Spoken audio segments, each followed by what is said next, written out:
বাড়ি থেকে এই মাত্র বেরোলাম, আমাদের অনেকটাই লেট হয়ে গেছে। প্রত্যেক প্রোগ্রামে যাওয়ার আগে ওকে কান্না করতে হবে, কিছু না কিছু বদমাইশি প্রোগ্রাম পড়লেই ও করবে। একবার মেকআপ পুরো কমপ্লিট হয়ে যাবে, তারপরে মারলে কান্না করবে, সেগুলোকে আবার প্রথম থেকে মুখ ধুয়ে এসে আবার প্রথম থেকে করবে। তাহলেও তো দেরি হবেই। আমি যদি কিছু বলি তখন আমাকে বলবে তুমি কি বেশি জানো।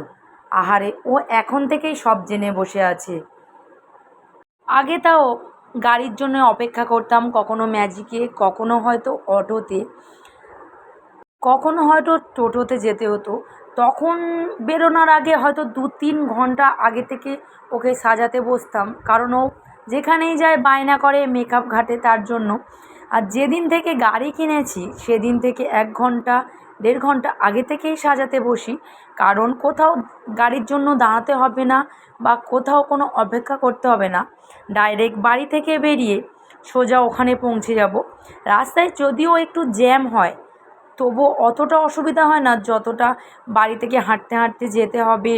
অন্তত মিনিট 15 তো বাড়ি থেকে হাঁটতে হবে, তারপর গাড়ি পাবো। আর এখন সুবিধাটা কি হয়েছে, বাড়ি থেকে বেরিয়েই গাড়ি, নিজের গাড়ি, তার জন্য আর কোনো মানে তাড়াহুড়ো থাকে না। বাট থাকে, তবু আগে যেমন তাড়াতাড়ি বেরো গাড়ি পাবো না, সেই এটা আর নেই। এখন 1-1.5 ঘন্টা আগে রেডি হতে বসলেই তাড়াহুড়ো করে আমরা বেরোতে পারি। আর আমি ওকে একেবারেই বাড়ি থেকে কমপ্লিট করে নিয়ে বেরোই, প্রথম গানের নাচটা কমপ্লিট করে নিই, ড্রেসটা।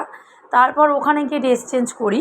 অনেকে কী করে ওখানে গিয়ে ড্রেস করায়, আমার ঠিক ওটা হয় না। আমার ফার্স্ট গানের ড্রেসটা আমি বাড়ি থেকেই করিয়ে নিয়ে যাই, তারপর ওখানে তোমার ড্রেস যখন চেঞ্জ করতে হয় তখনটাই করাই।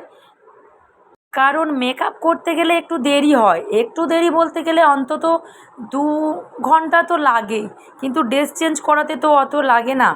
দেখো, তোমাদের সাথে কথা বলতে বলতে আমরা পৌঁছে গেছি, এসে বসে রয়েছি, এবার আমাদের ডাকবে।